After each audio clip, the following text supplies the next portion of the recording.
And welcome, folks, to Champions for Life radio broadcast and podcast. I'm your host, Ken Wilson, and we are very delighted to be in studio with you today. Man, so much in the news today. We're really going to be pressed to get to it all, but I'm very excited to be here today. I also want to mention, by the way, 40 Days for Life is coming up. So if you have not yet signed yourself up or your church, you want to do so at 40daysforlife.com/Las Vegas. We're going to be talking a little bit more about that later in the broadcast podcast. Also want to shout out to KKVV 1060 AM Christian Talk Radio, whom we absolutely love, who is simulcasting this podcast over the air, and we absolutely love them for doing so. KKVV, the light of Las Vegas, and we love you guys so much. So welcome to the podcast today. There is something we want to talk about. Before we get to it, though, we want to do our sponsors.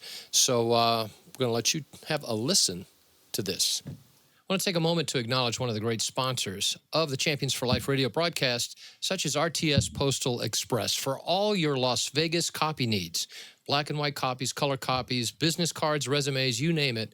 RTS Postal Express is going to meet your needs quickly. RTS stands for really terrific service. See my man, Angelo. Here's the telephone number, 702-489-4859. And if you mention the Champions for Life radio broadcast, get 10% off your first order. And welcome back, folks. I want to mention RTS. RTS is going to go ahead and honor the Labor Day special that they've offered until further notice. So you better hurry, though. And no matter what, if you mention the Champions for Life radio broadcast, always remember that you will get 10% off your order. So, like I said before, make it a big one. All right. What we have in the news today, now everybody is still mourning over Charlie Kirk, and our hearts go out to the families. I know they're touched by your prayers and everything that's happening. It's just tragic. It's just a tragedy in America. But there's some things that I want to talk to, and before I get to that, we want to talk about the stats.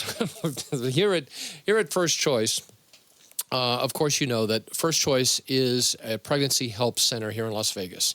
And what they do here is they help young ladies who find themselves into a very difficult pregnancy situation, a crisis pregnancy situation, and they help them. And it doesn't matter what the problem is. And even after birth, they're there as well. And so every week is very busy. Every year is very busy. And in fact, to date, over 45,000 children are alive today because First Choice exists. And the amazing thing is, they have never charged a client, not even a penny. And that's why I love them. It's why I'm here. It's why I do what I do. It's why you should volunteer, as a matter of fact. So if you notice the number below, if you'd like more information about either volunteering or donating or even becoming an evangelist for First Choice, letting your group, church, business know about our clinic, then contact us at the number below, 702-294-CARE. That's 702-294-2273. Now, last week, rather busy here at First Choice. They did 35 pregnancy tests, and they did 33 ultrasounds for clients. And this is this past week, from the 10th through the 16th, and all free of charge. And I absolutely love that about First Choice, that every single client that walks through the doors. Can you think of a clinic or a hospital that offers their services for absolutely free? That your insurance card is not any good here? That's why I love First Choice. And so if you would like to avail yourselves of services at First Choice, if you find yourself needing more information, perhaps you're even abortion-minded, maybe you're planning on going ahead and having the abortion, but you'd like more information about what that will entail. Maybe you're contemplating taking the abortion pill, and you want more information than just what maybe Planned Parenthood is telling you. Listen, we have nurses and counselors on staff that will give you all the information that you need to know, a lot of times that consequences of which you would never have been told by, Planned Parenthood or the abortion clinic. And you need to know. And the staff here would be more than willing to talk to you, no matter what your decision is. So give First Choice a call. Make it a resource in case, maybe you have a friend or relative that actually needs services from First Choice, maybe facing a very similar situation. Give them a call. Give them our number, 702-294-CARE. 702-294-2273. And tell them to, get in touch with First Choice Pregnancy Services, because they can be a blessing to them. Okay, so here's this one's tough. This one's tough. There's a poll that's been taken recently in light of the Charlie Kirk assassination, and it was done by the Neapolitan News Service, which, to be honest with you, I'm not very familiar, and they only sampled 1,000 folks. But even within that 1,000, the stats that they came out with, the percentages are a little troubling. And the Neapolitan News Service's poll, this is a story by Melissa Rourke from the Daily Caller.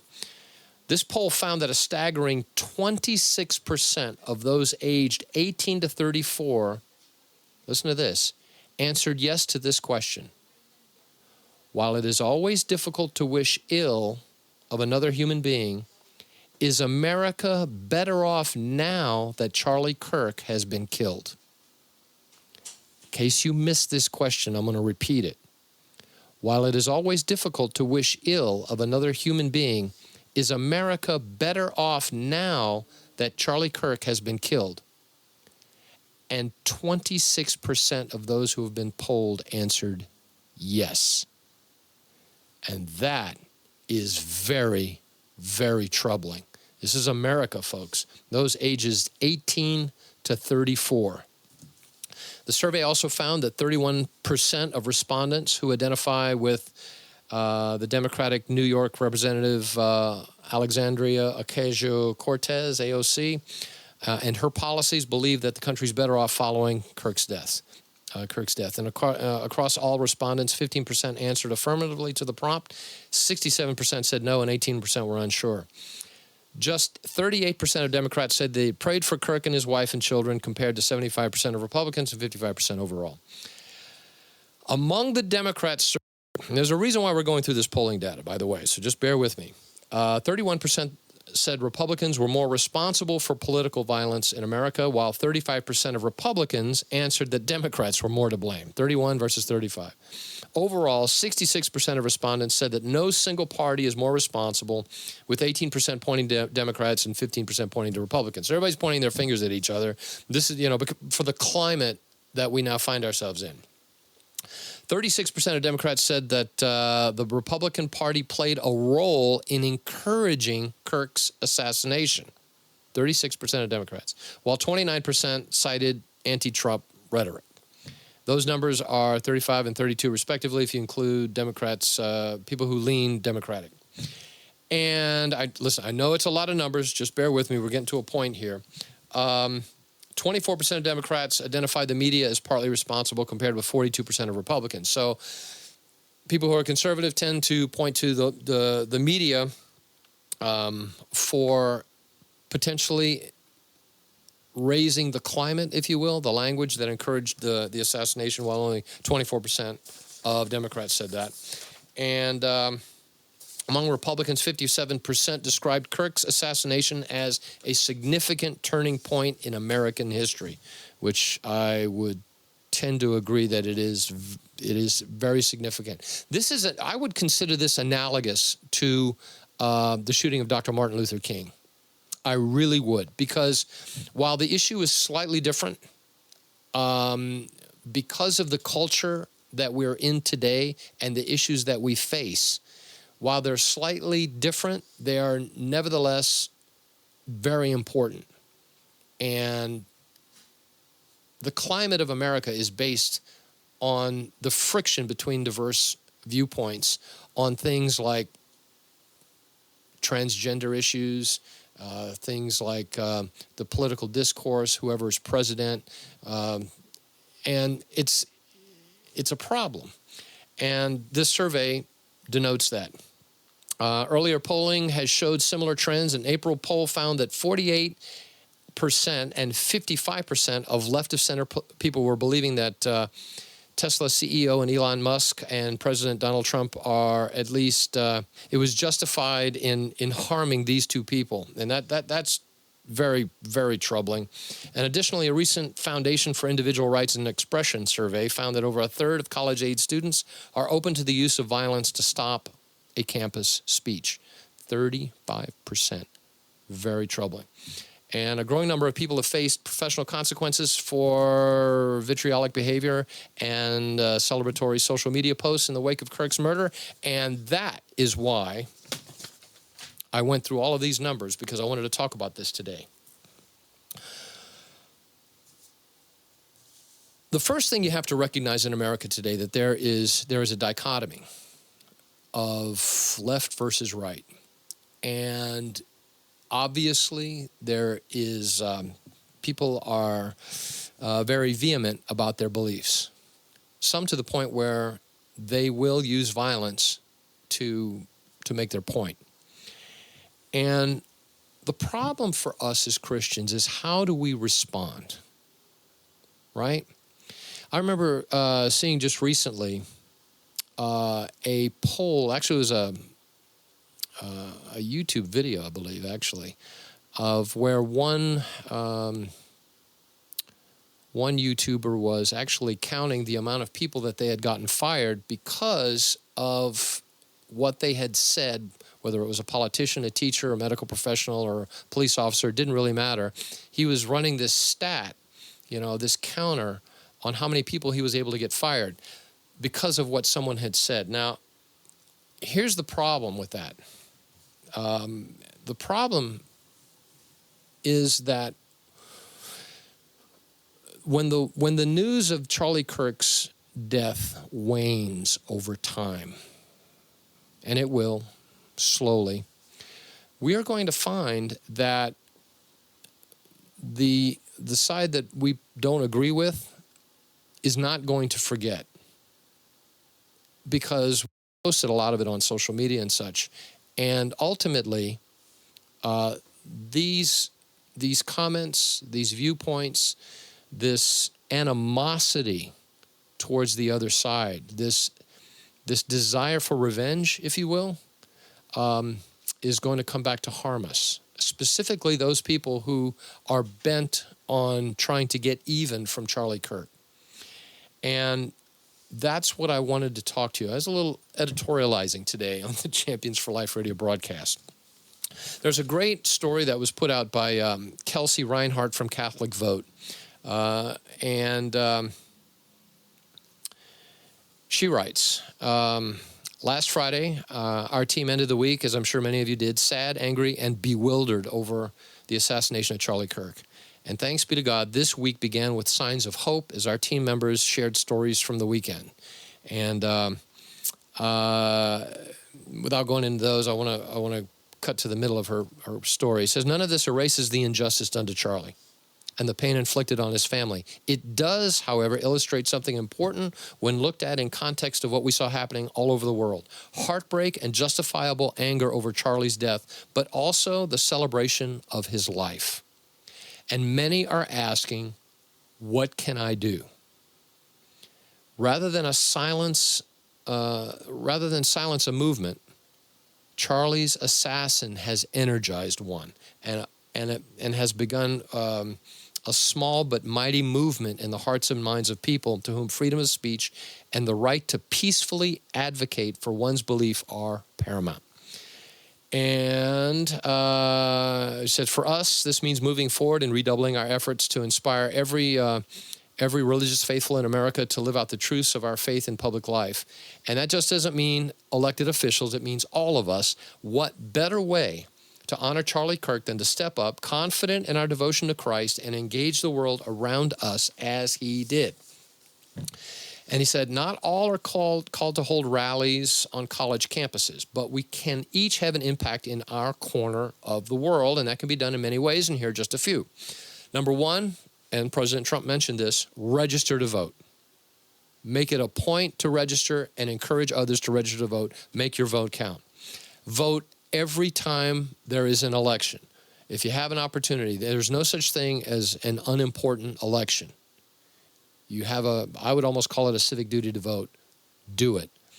Actively support worthy candidates for office, and contact your elected officials to let you know what you think on key issues. And I want to mention, too, that, for example, if you find a great candidate, maybe an assemblyman or assemblywoman that's in your district, or a congressman that's running, or a state senator, or whatever, or even a city council member or a school board member, and you know them, or you're friends with them, or they are really aligned with some of the viewpoints that you hold near and dear, then call their campaign and ask to be a part. Begin to, walk the precinct, distribute flyers. At the very least, talk to them, your friends and family, about who this representative is and why you're supporting them. It's very easy to do. Doesn't take a whole lot of time. It takes a little bit, but it definitely will help their campaign. You also want to hold study sessions with your friends who become more familiar with, your perspective on a lot of issues, a lot of social issues, a lot of political issues on important topics, especially pro-life and gender issues, which is, the main topics nowadays that face our country. Seek roles on school boards, parent-teachers associations, and other places where faith-based thinking can make a difference. And most important of all, and I couldn't say this enough, pray, pray, pray. And she made that very, very good argument.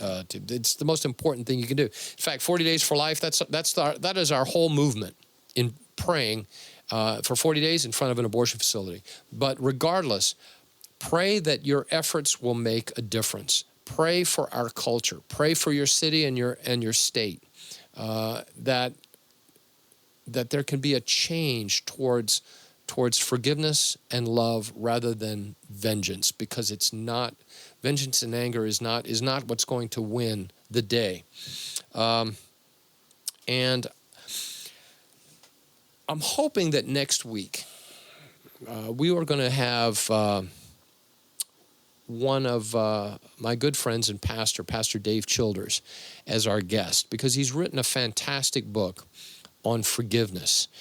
And I know, right now our hearts are tender towards his family, and it's very, very difficult to even talk about forgiveness when someone has done this horrible tragedy to the Kirk family.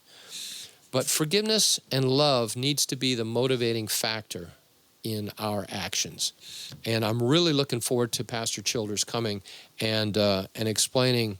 I call him like the king on forgiveness, because he's written a fantastic book. And that should be our motivation, especially when we're dealing with a lot of anger issues. And we have every right to be angry at what has occurred to us as a nation. And so, but the question is what we do with that anger and how we handle it. And there's a couple of stories that I want to talk to you about, and one of them is an incredible story of forgiveness, and it deals with a missionary by the name of Elizabeth Elliot. And this is a beautiful lady who is married to a missionary.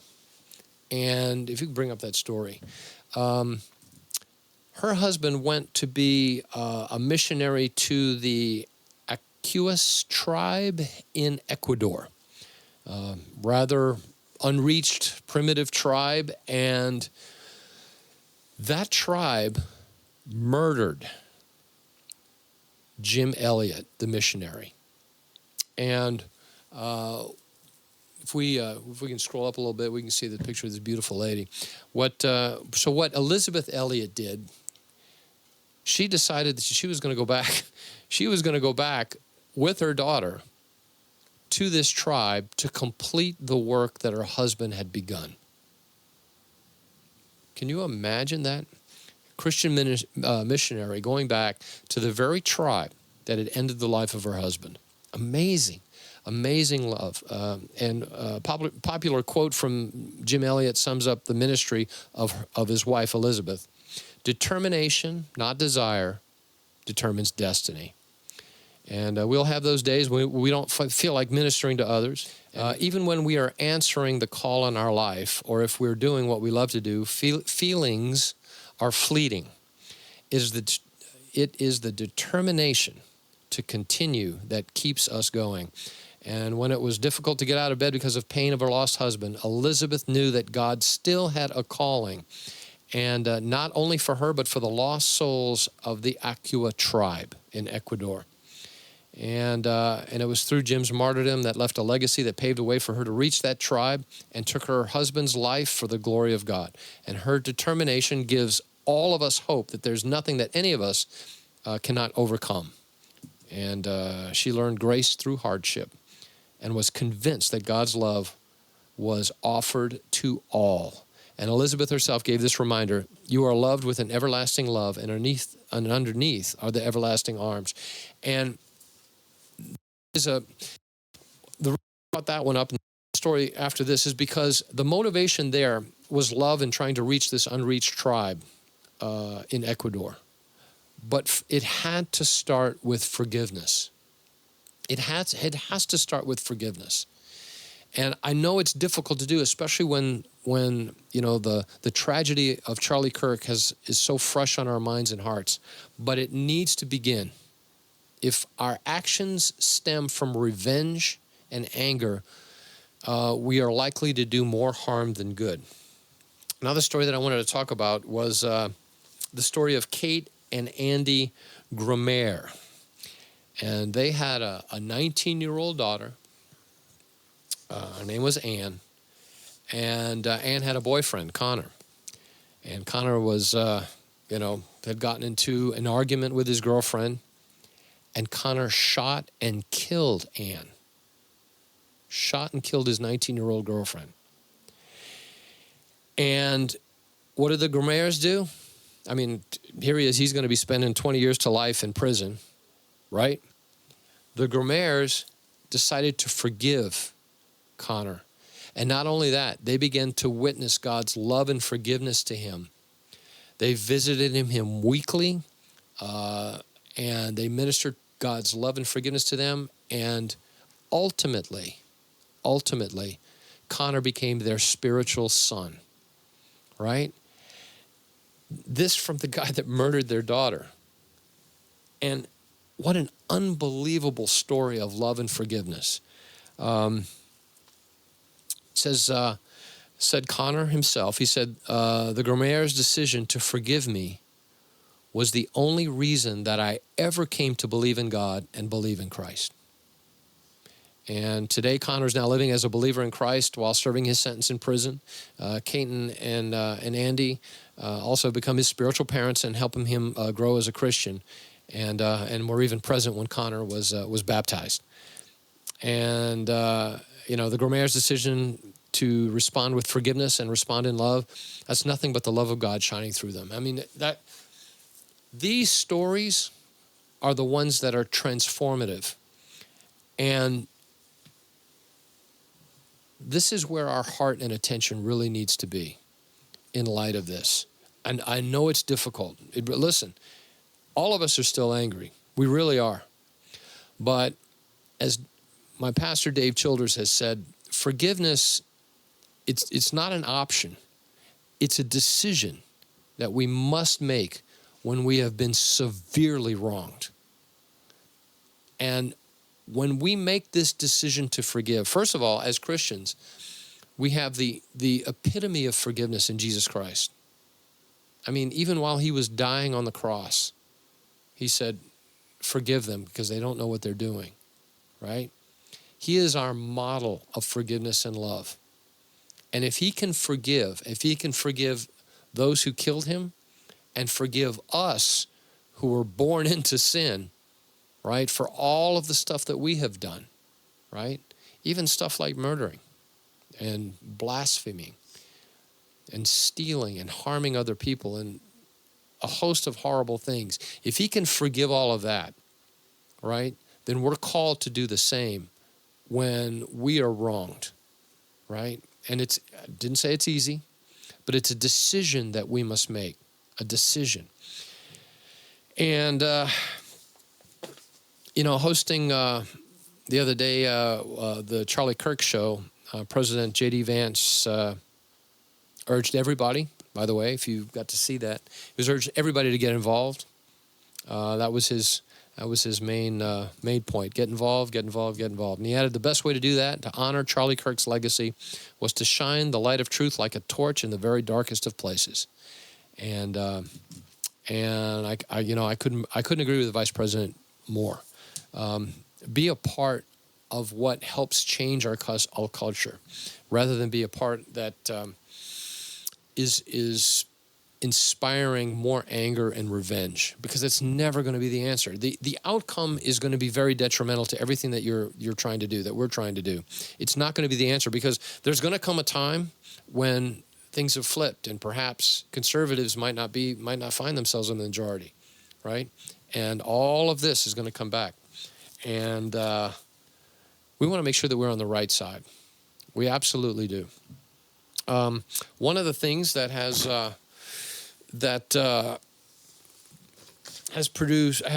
proven very productive. Our good friend Lila Rose went to Yale University. Now, Yale University is not Hillsdale College. Okay, this is not you're not going to find a lot of conservatives, so you would think, at an Ivy League school such as Yale. It's a very left-leaning college. Nevertheless, Lila, you got to love her, because she's unafraid. And she decided that she was going to engage in a debate at the Yale University on last Tuesday night. And she won. Not only did she win, she swayed the opinion of very many of the student body that was in the audience. Pro-life activist Lila Rose emerged victorious in an abortion debate at Yale University Tuesday night at the Yale Political and as the Yale Political Union voted 60-31 against a pro-abortion resolution that was pushing choice over life. So they obviously had a resolution, a stand that the university would take, that they were going to, champion, a pro-abortion ideology over a pro-life stance. And it was defeated, thanks to this debate, thanks to Lila Rose. And these are one of the things that we can do. If we can do this in love, even a debate, then you're going to find that our efforts are more productive. The surprising vote at a leftist Ivy League university had attendees rejecting abortion in a resounding show of support for the sanctity of unborn children. And the event held at the union's headquarters drew a packed crowd of students and heightened security following the assassination of Charlie Kirk, obviously. Rose, known for her 2011 undercover videos exposing Planned Parenthood practices, squared off against Francis Kisling, a former president of the pro-abortion group Catholics for Free Choice, in a discussion that underscored the moral imperative to protect human life from conception. And as Lila Rose, if you know Lila Rose, she's just unafraid. Rose passionately argued that abortion constitutes the intentional killing of a human being, and drawing stark parallels to historical atrocities where dehumanization paved the way for violence. She said, when you strip people of their humanity, you open the door to every type of violence. And she invoked examples from the Holocaust to slavery. Challenging the notion that abortion empowers women, Rose contended that true liberation comes through compassion and responsibility, not violence. True women, she said, are empowered. True women's empowerment cannot come from the bloodshed of our killing. And Kisling, the person whom she was debating, who was advocating for abortion and for this resolution, was debating on, the women's autonomy, and emphasized the complexities of unintended pregnancies and the need to prioritize maternal health and relationships. She said, I tend to favor more the value of women's lives. So, and really, ultimately, when you dissect the pro-choice argument, ultimately that it's going to boil down to, what about me? How is this pregnancy going to affect me, right? And unfortunately, it disregards the humanity of the life of the baby that mothers are carrying. And if you can do that, then taking the life of that unborn child, or taking the life of anyone, becomes a lot easier to stomach. And so I was very pleased to hear that in a university that is known to be very left-leaning, Lila Rose was very successful in making her arguments. And the debate was marked by the audience stomping and hissing, highlighting the deep divisions in the abortion discourse that Kissling lamented have persisted since the 70s.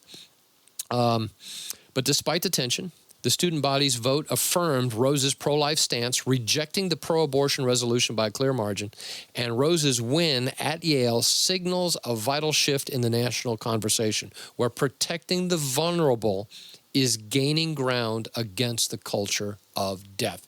And this is the type of thing that if you have a gift in discourse or in debate, if you can make your point succinctly to perhaps your youth group, church, maybe your business, perhaps even your fellow employees, your contemporaries, then you can do it with the motivation of love and compassion, you're going to win the day, because it's a resounding argument. Who does not love babies and children? You would think, when it boils down to, everyone is excited when there's a newborn, right? Everyone, when there's a baby shower, everyone's very excited because they're welcoming this child into life. So it's a relatively easy argument to make, but it's unfortunately, due to our culture, it's not always an easy argument to convince someone who perhaps has already underwent an abortion, perhaps friends that have gone through it. So when you're facing that, delicacy is the rule of the day. Nevertheless, it can be done. And I was very, very delighted to hear that Lila Rose is still championing and not afraid to go into a public forum despite what occurred to Charlie Kirk just last week. So it can be done. We're excited. So, all right, we're going to take a moment. We're going to hear from one of our sponsors, and then we'll be right back. I want to take a moment to acknowledge one of the great sponsors that make this portion of the broadcast possible, and that's Dr. Ray Kelly of Kelly Chiropractic. Treats injuries from falls, accidents, motor vehicle crashes, work-related incidents. For those of you who are suffering from allergies, he also has a procedure called acutherapy, going to treat your allergies and ease some of that discomfort. Accepts most forms of insurance. Been in the business over 33 years here in Las Vegas. Give him a call. Set up your appointment. The number is 702-870-9200. And welcome back, folks. I do want to mention, of course, we have an event coming up for First Choice Pregnancy Services. This is going to be their gala. This gala is going to be a little different this year. It's going to be more personal rather than, the 800 to 1,000 guests that they normally have at one of their banquets. This is going to be a little more intimate, but you also still need to reserve. This is going to be Friday, November 7th, and there's going to be 2 events. And you can come in at noon. There's going to be one at 12 noon, and there's also going to be a second one at 7 p.m. So if you're able to make the noon, great for lunch perhaps. If not, you can make the 7 p.m. one. Either one of those you want to RSVP. Log into fcpschampions.org, and under events, you'll find the gala, and you can register and let us know how many are going to attend. The cost is $150 per person. However, meals will be served. So it's going to be a wonderful meal either for lunch or for dinner.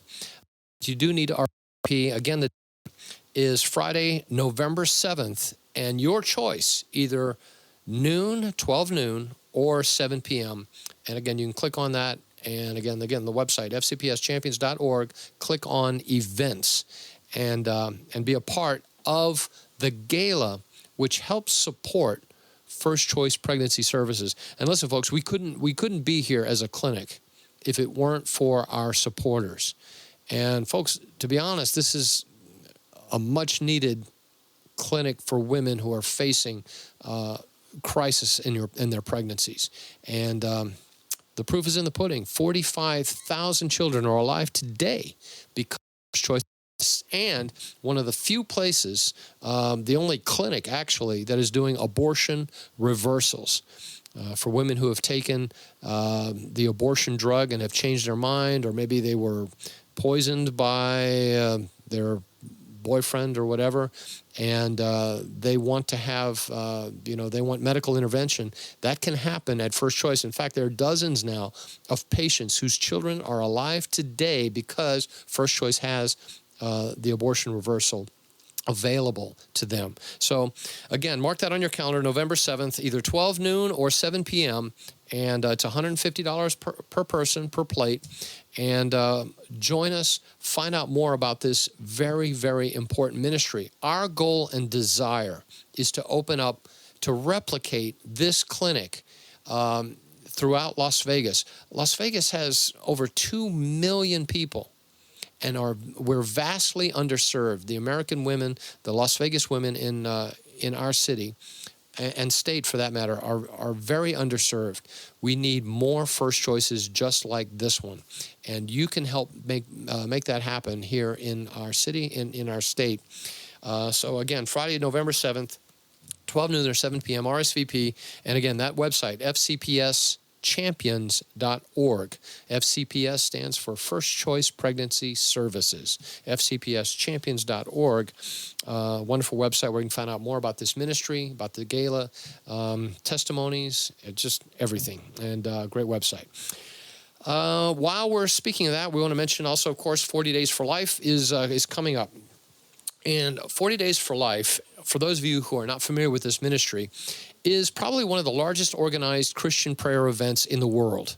Hundreds, literally hundreds of cities, 500-600 cities around the world. In almost every single state, there is a 40 Days for Life. And in some states like California, there's 6 or 7 events going on, 6 or 7 campaigns for 40 Days for Life. 40 Days for Life, just so you know, is 40 days of dedicated prayer in front of an abortion facility. We're talking about legal prayer now. Not talking about graphic signs or yelling at anybody. The only reason that folks are there are to pray. Pray for the doctor, pray for the nurses and staff of the abortion clinic, pray for the women and families that are driving into the abortion clinic to end the life of their child, right? For those that might be driving to get the abortion drug, right, to kill their baby at home. First Choice, 40 Days for Life, is making a difference.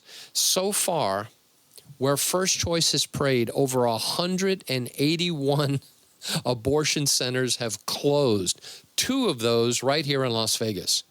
Clínica de Mujeres, where we first started, closed, and then Birth Control Care Center also closed. Both of these places have moved. We have found where birth control is now, a new location. We're now praying at that location as well. And of course, all of this is legal. What you want to do is register. First of all, just log into 40daysforlife.com.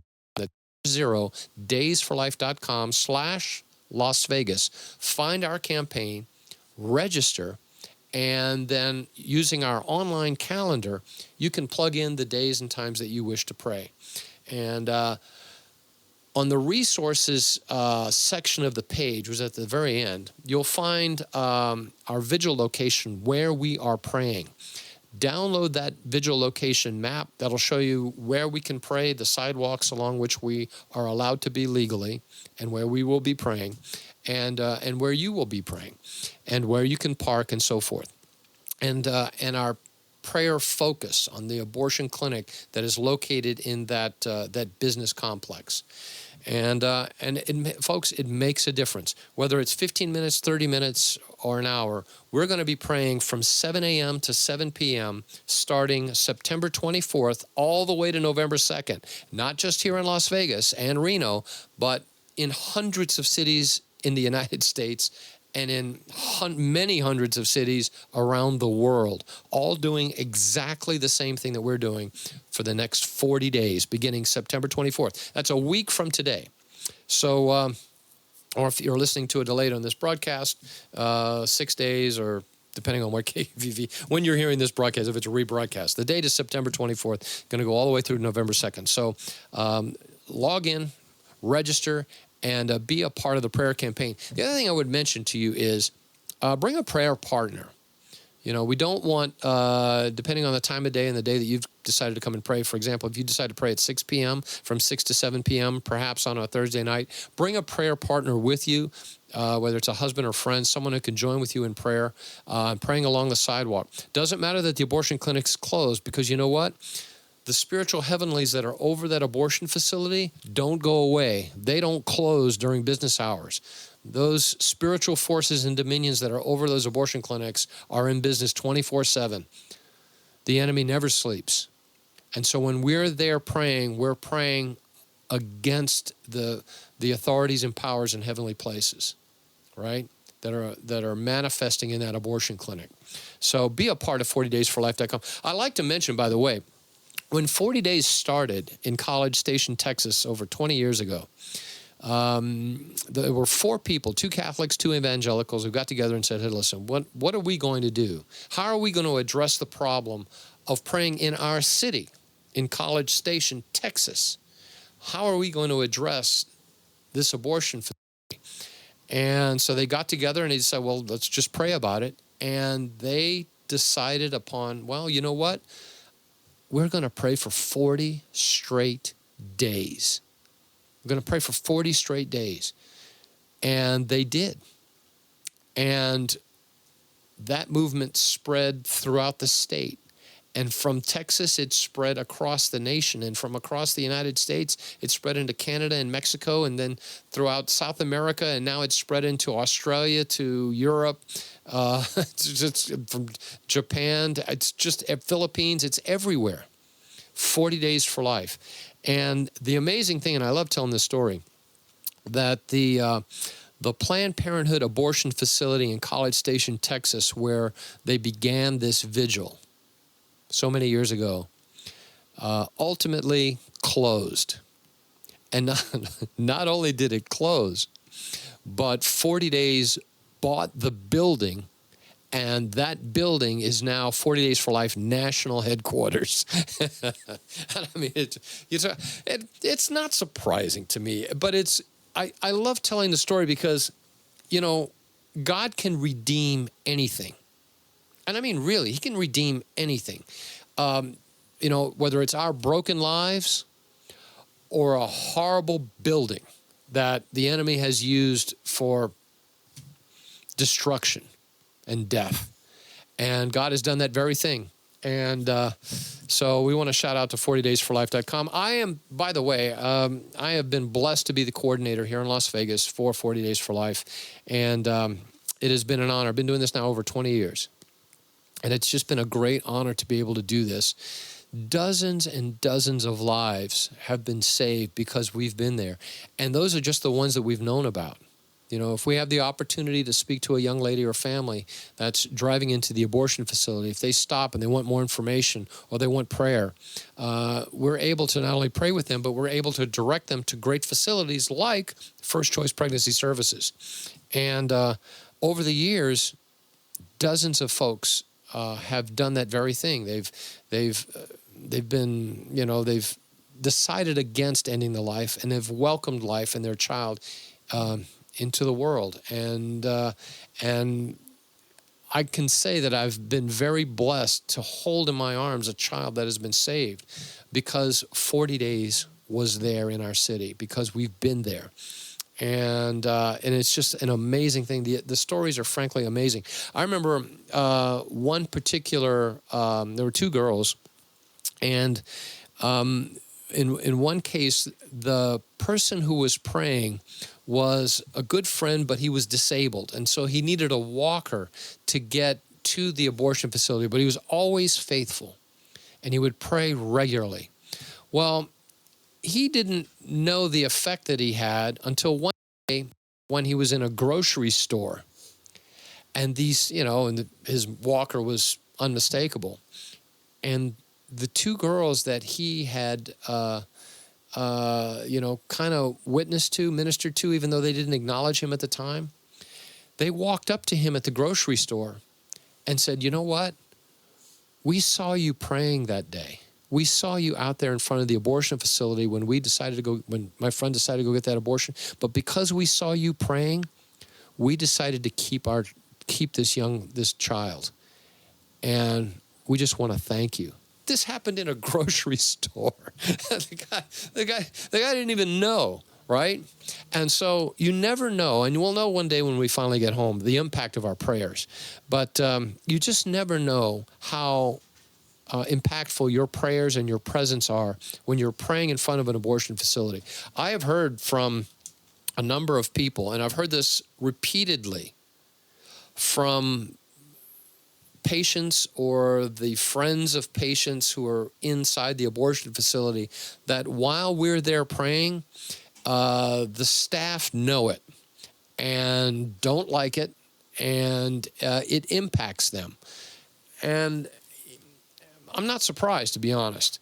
So be a part of what 40 Days here in Las Vegas. Again, it's going to begin on September 24th. It's going to run all the way through November 2nd. Log into the website, 40daysforlife.com/Las Vegas. That's 40daysforlife.com/Las Vegas, and be a part of this event here in our city. And you are going to be blessed. I also want to mention, by the way, I didn't mention this before, about the gala, First Choice gala that we're going to have on November 7th. The keynote speaker is going to be Cal Zastro. And you are going to want to meet Cal. If you can zip on down, there he is. Cal Zastro is a phenomenal pro-life guy. He's got a zillion children. He has been a part of everything from Operation Rescue to all types of advocacy. He was actually arrested at an abortion facility and was imprisoned under the Biden administration. And the Trump administration pardoned him, along with roughly 10 others that were pardoned. And in fact, my good friend Chet Gallagher was one of those who was also pardoned. Well, anyway, Cal Zastro is going to be the speaker that day. And you're going to get to hear from Cal. You're going to get to hear from his heart. A lifetime of advocacy for the unborn. And I'm looking forward to it. It's going to be a great night and a great noon, depending on when you can come. Again, this is going to be Friday, November 7th. And you can pick the time that you want to come. It'll either be 12 noon or 7 p.m. And that is going to be at the Canyon Gate Country Club. So the way you can register, you can either call First Choice and say, "I want to register," 702-294-CARE, 702-294-2273, and say, "Hey, listen, I heard about this gala that you guys are having on November 7th, and I'd like to be a part." Or you can log into the website, fcpschampions.org, fcpschampions.org, click on events, and scroll down the bottom of the page. It is $150 per person. So if you have a couple, it's $300 for you and a guest. And again, this is our major fundraiser. Our dream, our prayer, our heart is to open up more First Choice Pregnancy Services clinics throughout Las Vegas, throughout our state, and across the nation.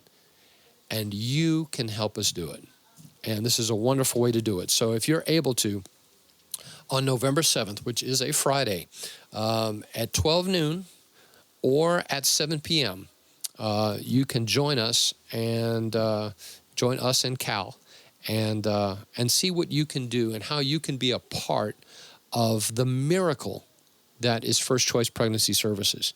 And I'm very pleased and delighted. And by the way, even if you're not able to make this gala, but you would still like to volunteer, Listen, it doesn't matter your level of expertise. Yeah, sure, if you're a doctor in your medical profession and a nurse, we'd love to have you. We could always use more sonographers or nursing staff or counselors or administrators. We could use you, especially if the Lord blesses us by allowing us to open a second or third clinic.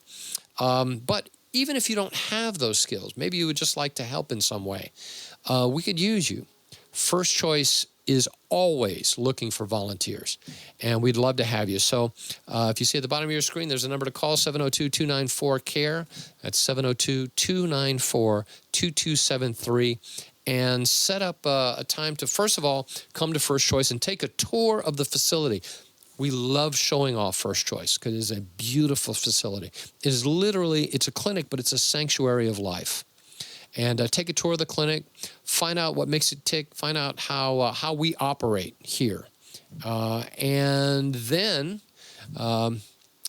you can volunteer. Find out, fill out our volunteer form and see how you can be a part.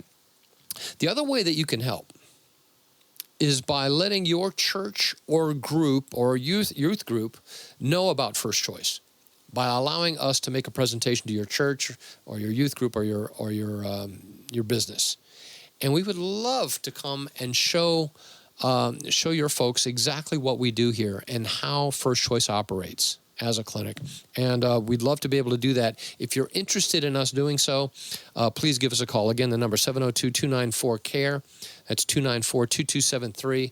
And say, hey, listen, we would love to have you come and speak to our church about what you do. Because, look, whether you realize it or not, life issues like abortion do affect the body of Christ, especially our young people.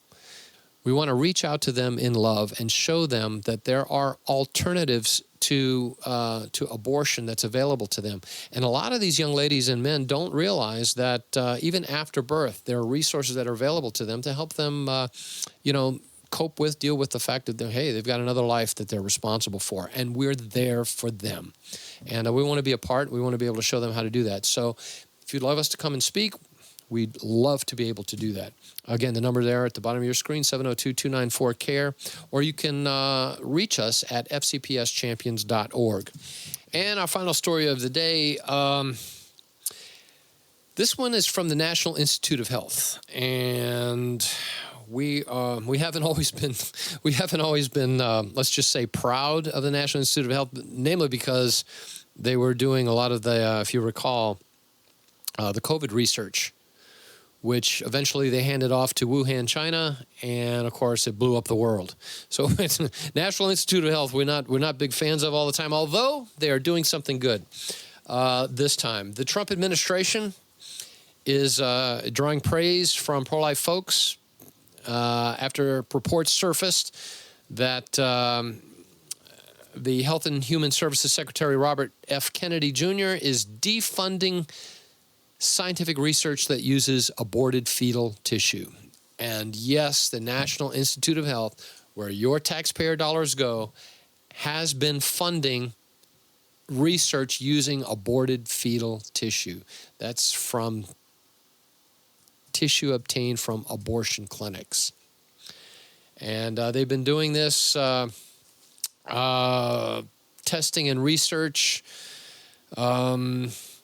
through 17 grants that were initiated by President Joe Biden. And sadly, they are scheduled to continue funding all the way through 2026. But after that, the National Institute of Health says, that's it. We're not doing any more. That's the end of that program, and is not going to renew those grants. The National Institute of Health, in their statement, says that we take this issue very seriously and remain committed to the highest ethical standards in research. The referenced grants initiated under the Biden administration will not be renewed, and NIH is guided by a commitment to valuing human life and ensuring that federally funded research is conducted responsibly and transparently. We are actively reviewing these matters and will take necessary steps to ensure our policies reflect that commitment. So, you know what? We're applauding the NIH, and we want to thank Health and Human Services Director Robert F. Kennedy for ending these grants and turning around the National Institute of Health. So good news. So folks, listen, if you have questions about anything you've heard today, you can give First Choice a call. And remember, the Lord will bless you as you champion for life.